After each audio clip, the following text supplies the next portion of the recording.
आसान Bihar board channel में आप सबों का स्वागत है। इस चैनल का उद्देश्य कमर्शियल उद्देश्य नहीं है, बल्कि बच्चों को अच्छी शिक्षा प्रदान करना है। सिर्फ अच्छी शिक्षाएं प्रदान नहीं करना है, इसका उद्देश्य है बोर्ड के साथ करें नौकरी की तैयारी, ताकि तुम्हें नौकरी आसानी से प्राप्त हो। ये इस चैनल का उद्देश्य है। चैप्टर का क्या नाम है? चैप्टर का नाम है अक्षर ज्ञान। और ये क्या है? अध्याय 10 है। हम 9 अध्याय तक पढ़ चुके हैं। पीछे की वीडियो को तुम जाओ, उसको जाकर के देखो तो तुम्हें समझ में आ जाएगा। और यहाँ क्या है? क ख ग घ न च छ ज ज य र ल व श, यानी कि इसमें जो हम लोग पढ़ेंगे अक्षर ज्ञान के बारे में पढ़ेंगे। कोई बच्चा पढ़ रहा है और क्या क्या हो रहा है उसके बारे में हम पढ़ेंगे। सिर्फ 4 लाइन और सारा ऑब्जेक्टिव क्वेश्चन क्या है? खत्म है। मैंने कोशिश किया 4 लाइन में सारा ऑब्जेक्टिव क्वेश्चन को खत्म कर देने का। तो चलो बिना किसी बकवास का हम लोग क्या करते हैं, शुरू करते हैं।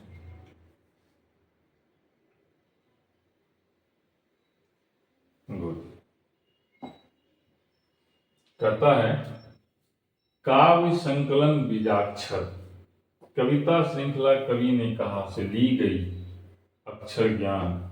श्याम नंदन किशोर की पुत्री अनामिका का जन्म 17 अगस्त 1961 ईस्वी में मुजफ्फरपुर बिहार में हुआ था। चलो, बेगूसराय के बारे में पढ़ लिए तो मुजफ्फरपुर क्यों पीछे रहता? ठीक है, दोनों सटा हुआ है। तो बेगूसराय में के जो राष्ट्र कवि उनके बारे में हमने पढ़ लिया, तब हम मुजफ्फरपुर के बारे में पढ़ रहे हैं। बिहार में एक जिला है मुजफ्फरपुर, ठीक है। यहाँ पर 17 अगस्त 1961 ईस्वी में 1962 से 1 साल पहले अनामिका का जन्म हुआ था। ये एक कवित्री है जो किसकी पुत्री है? श्याम नंदन किशोर की पुत्री है। उनके पिता का क्या नाम है? श्याम नंदन किशोर की पुत्री। तो अभी जो हम लोग पढ़ रहे हैं, अभी हम लोग पढ़ रहे हैं अक्षर ज्ञान। तो इसके लेखक कौन है? इसकी लेखिका है अनामिका। इनकी पुत्री है? श्यामनंदन किशोर की पुत्री है। और ये जो कविता है अक्षर ज्ञान, ये ली गई है कविता श्रृंखला, जिसमें कई कविता है, उसका नाम है कवि ने कहा, उससे ली गई है। और ये जो लेखिका है अनामिका, ये केवल एक ही कविता नहीं लिखी है, इसका एक काव्य संकलन प्रकाशित है। तुम चाहो तो वो किताब खरीद करके पढ़ सकते हो, जिसका नाम है बीजाक्षर। ठीक है।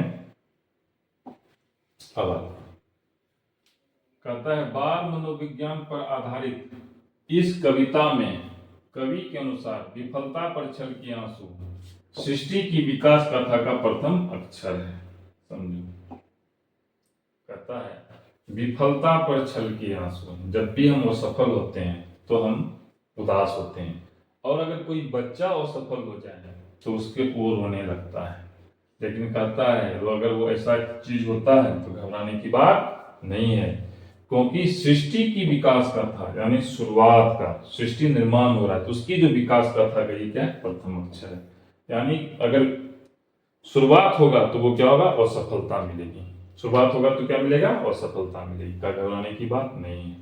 लेकिन ये जो कविता ये किस पर आधारित है? बाल मनोविज्ञान पर आधारित है। एक बच्चा के मनोविज्ञान पर यह आधारित है।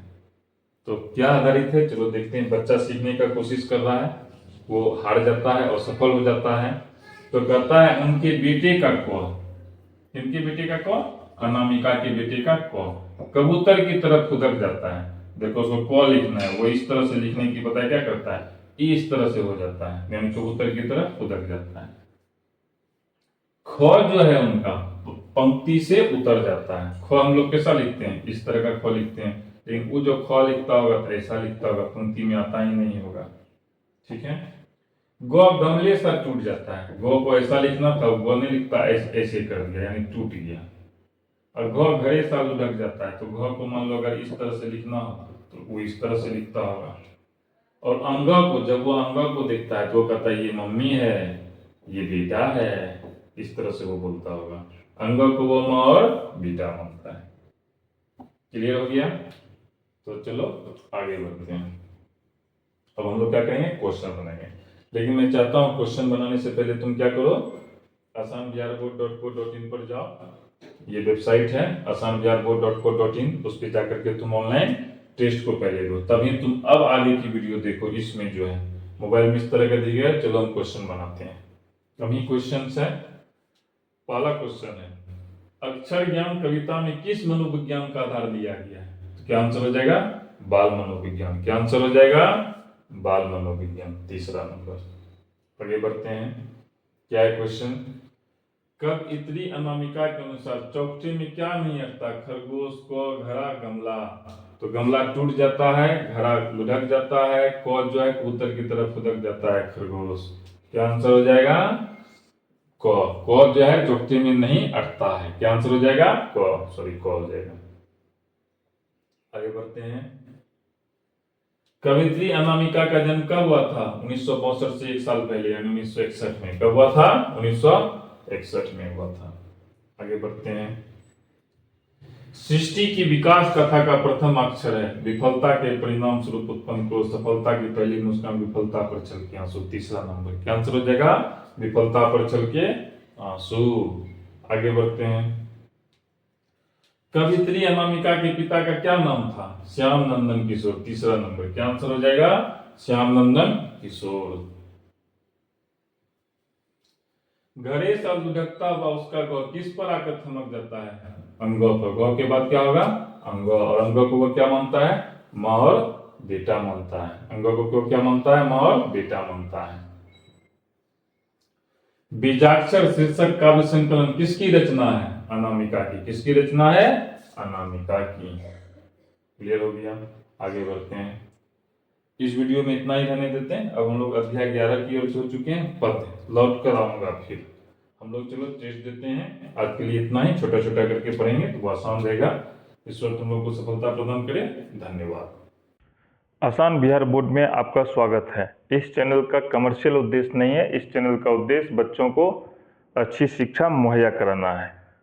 अध्याय कौन है, हम लोग पढ़ने जा रहे हैं अध्याय नंबर 11। चलो देखते हैं अध्याय 11, और इसका क्या नाम है, लौट कर आऊंगा फिर। क्या है ये, पद्य है। इस पिक्चर को ध्यान से देखो। एक व्यक्ति है जो ये सोच रहा है कि मैं लौट कर आऊंगा। क्या देख के ये कहता है मैं लौट कर आऊंगा, ये जब इस खेत को देखता है, इस नदी को देखता है, पक्षी को देखता है, घर को देखता है, पहाड़ को देखता है, बादल को देखता है, तो ये कहता है मैं लौट कर आऊंगा।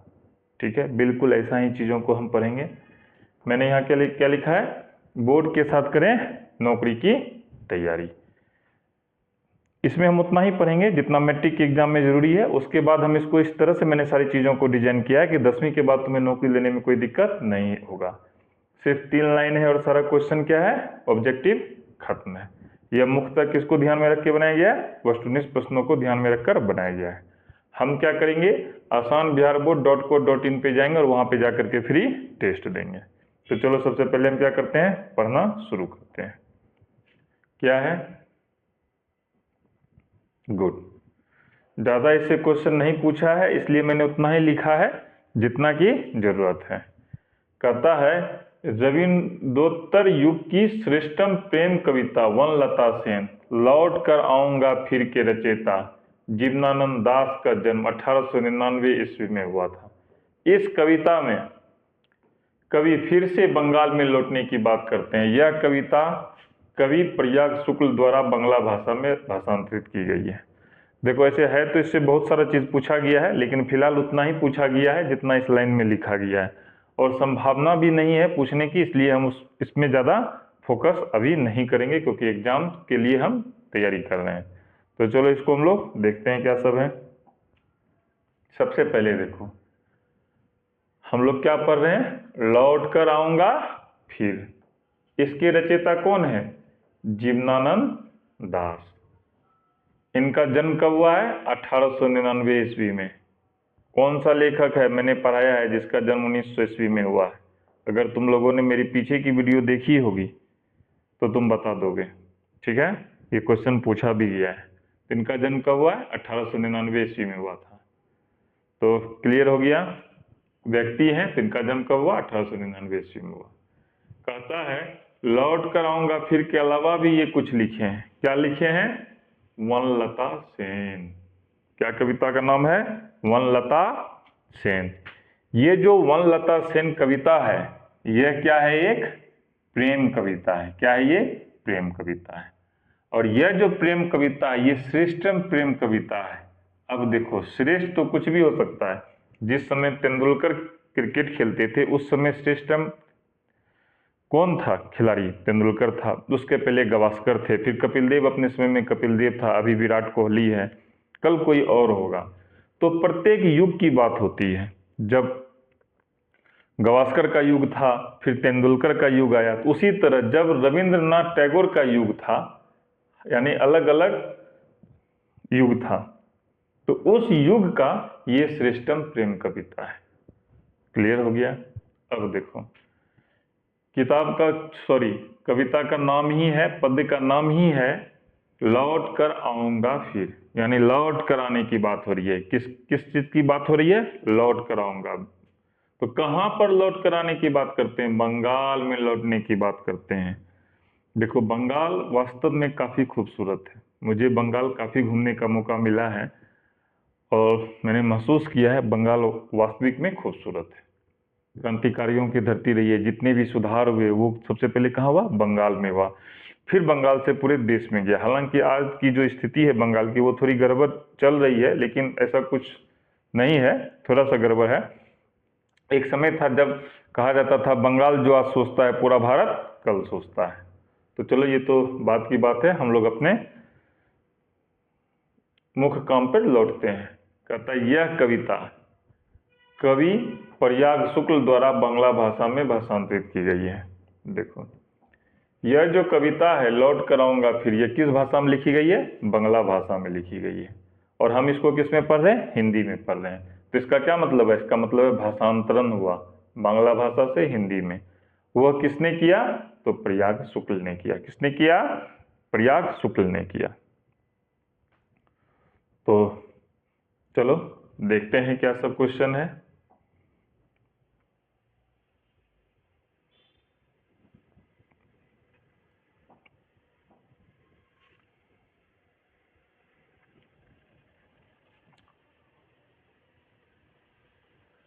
क्वेश्चन है, लौट कर आऊंगा फिर पाठ के कवि कहाँ लौटने की बात करते हैं? बिहार में, असम में, उड़ीसा में, बंगाल में। कहाँ लौटने की बात करते हैं? बंगाल में। क्या आंसर हो जाएगा? 4 नंबर आंसर हो जाएगा, बंगाल में। आगे बढ़ते हैं। क्या है क्वेश्चन? प्रश्न है, जीवनानंद दास की किस कविता को प्रबुद्ध आलोचकों द्वारा रविंद्रोत्तर युग की सर्वश्रेष्ठ प्रेम कविता की संज्ञा दी गई है? मन विहंगम, वनलता सेन, रूपसी बंगला, झरा पलक। वनलता सेन। किसको? वनलता सेन को। तो क्या आंसर हो जाएगा? वनलता सेन। आगे बढ़ते हैं। क्या क्वेश्चन है? क्वेश्चन है, लौट कर आऊंगा फिर कविता किस कवि द्वारा भाषांतरित की गई है? प्रयाग शुक्ल के द्वारा। किसके द्वारा? प्रयाग शुक्ल के द्वारा। तीसरा नंबर। क्या आंसर हो जाएगा? प्रयाग शुक्ल के द्वारा। आगे बढ़ते हैं। क्या है क्वेश्चन? लौट कर आऊंगा फिर शीर्षक कविता किनकी रचना है? जीवनानंद दास, वीरेंद्र अग्रवाल, प्रेमघन, कुंवर नारायण। किसकी रचना है? जीवनानंद दास की। किसकी रचना है? जीवनानंद दास की। आगे बढ़ते हैं। फिर देखते हैं क्या है क्वेश्चन। क्वेश्चन है, कवि जीवनानंद दास का जन्म कब हुआ था? 1899 ईस्वी में। 1900 से एक साल पहले 1899 में। कब हुआ था? 1899 में। आगे बढ़ते हैं। जीवनानंद दास की किस शीर्षक कविता को रविंद्रोत्तर युग की सर्वश्रेष्ठ प्रेम कविता की संज्ञा दी गई है? वनलता सेन। एक ही क्वेश्चन है जिसको दोबारा पूछा गया है। क्या नाम है? हो गया वनलता सेन। क्या आंसर हो गया? वनलता सेन।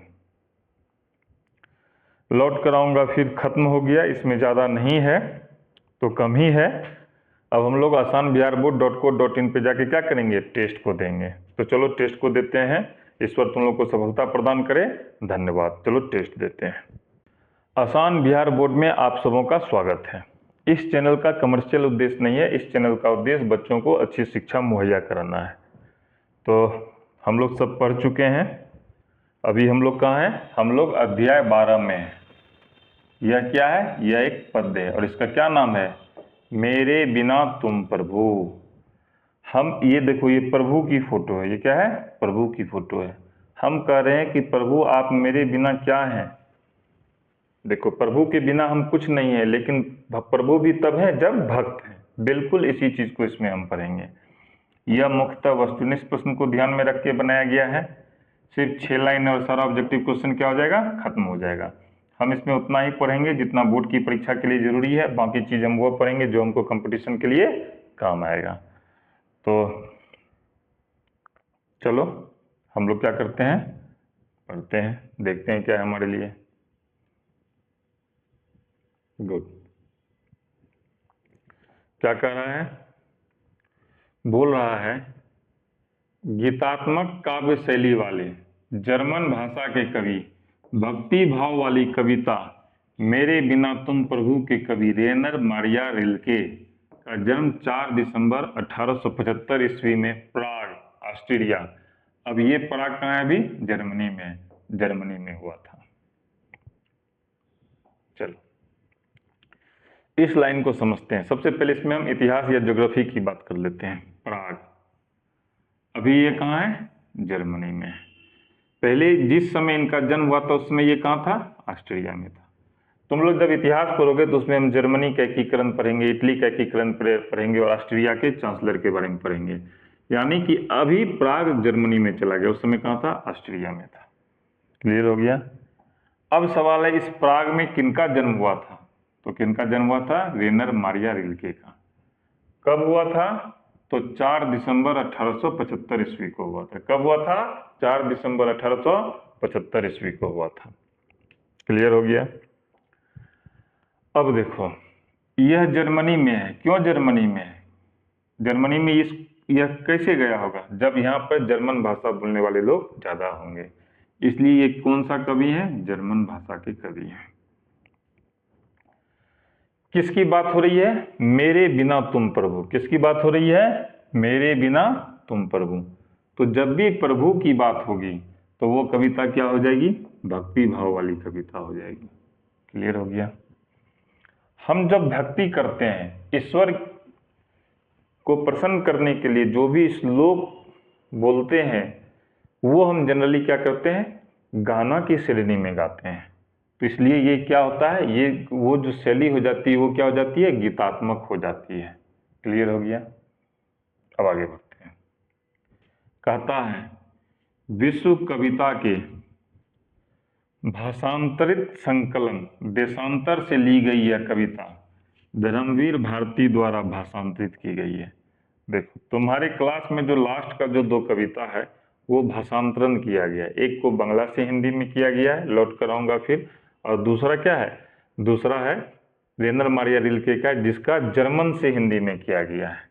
तो इस बार किसने किया है, धर्मवीर भारती। कैसे याद रखेंगे, गीत भगवान की बात है यानी धर्म की बात हो रही है, तो धर्मवीर भारती द्वारा इसको भाषांतरित की गई है। जब इसने भाषांतरित किया होगा तो इसने कई सारी कविताओं का भाषांतरण किया होगा, तो उन सबों का उन्होंने एक संकलन रखा जिसका नाम रखा देशांतर। क्या रखा, देशांतर। और यह पूरा का पूरा किस से है, विश्व कविता से। क्लियर हो गया। अब आगे बढ़ते हैं। वे कहते हैं कि कौन, रेनर मारिया रिल्के। कौन, रेनर मारिया रिल्के। बिना भक्ति के भगवान भी एकांकी है। देखो भक्त है तो भगवान है, भगवान है तो भक्त है, यानी 1-2 व्यक्ति का हो सकता है। लोग पूजा करते हैं तो पता चलता है भगवान का अस्तित्व है, भगवान है इसलिए हमारा निर्माण हुआ है। वही चीज यहाँ पर है। क्या है, बिना भक्ति का यानी भक्त नहीं है तो भगवान भी क्या हो जाएंगे, एकांकी हो जाएंगे, एक ही होंगे। एकांकी मतलब एक। वे कहते हैं कि, कौन कहते हैं, धर्मवीर भारती कहते हैं। धर्मवीर भारती ने, रेनर मारिया रिल्के, मैं भक्त, मैं बोलूँ तो भक्त यानी रेनर मारिया रिल्के, आपकी यानी भगवान को कह रहा है, चरण पादुका हूँ। यह कहता है हे ईश्वर मैं आपकी चरण पादुका हूँ। अगर चरण में पादुका नहीं हो तो क्या होगा, अगर हम चप्पल पहन के अगर हम निकलें और हमारे पास क्या हो, हमारे पास अगर नहीं हो चरण पादुका तो क्या होगा, पैर में छाले पड़ जाएंगे। वही बात यहाँ पे कहता है, अगर नहीं होगा तो क्या होगा, आपके चरण में छाले पड़ जाएंगे। क्लियर हो गया। ये 2 लाइन है जो पूछा है तुम्हारी किताब में, तो मतलब बोर्ड की परीक्षा में, तो मैंने लिख दिया है। क्या है, दूर की चट्टानों की ठंडी गोद में सूर्यास्त के रंगों में घुलने का सुख वे कहते हैं। ये तुम्हारे बीच की पंक्ति है तो मैंने लिख दिया, इसको याद कर लो। अब चलो हम क्वेश्चन को बनाते हैं, देखते हैं क्या है।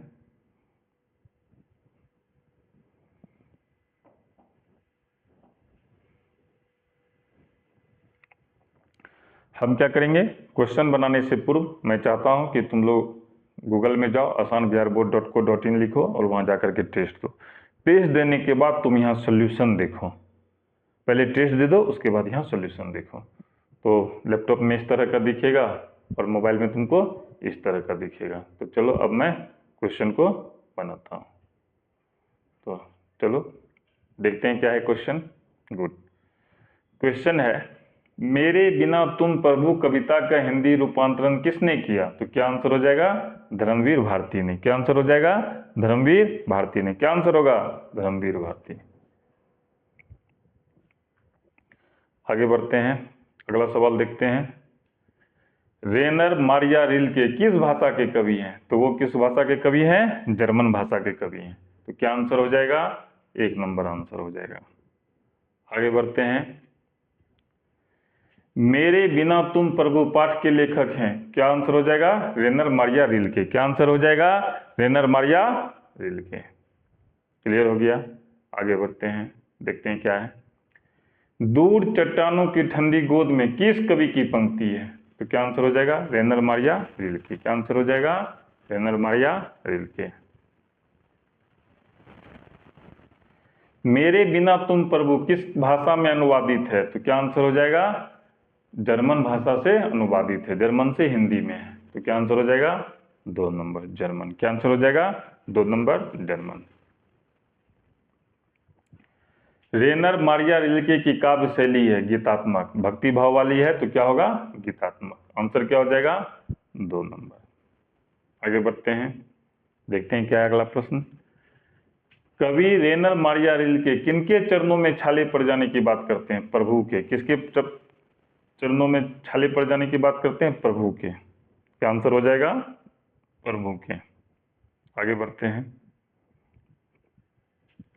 मेरे बिना तुम प्रभु शीर्षक कविता किस हिंदी कवि द्वारा भाषांतरित किया गया? क्या आंसर हो जाएगा? धर्मवीर भारती। दोबारा दूसरे तरीके से पूछा गया है। क्या आंसर हो जाएगा? धर्मवीर भारती। अगला सवाल देखते हैं, रेनर मारिया रिल्के का जन्म कहाँ हुआ था? ऑस्ट्रिया। जिस समय इनका जन्म हुआ था उस समय वो ऑस्ट्रिया में था, अभी जर्मनी है। तो हम हमेशा आंसर क्या लिखेंगे? ऑस्ट्रिया। आगे बढ़ते हैं, देखते हैं क्या है सवाल। ये आखिरी सवाल है, मेरे बिना तुम प्रभु शीर्षक कविता किस भाव की है? तो भक्ति भाव की। तो समाप्त हो गया। ईश्वर तुम लोगों को सफलता प्रदान करे। तुम लोग asanbiharboard.co.in पे जाओ, वहां जाकर के टेस्ट दो। तो चलो टेस्ट देते हैं। धन्यवाद।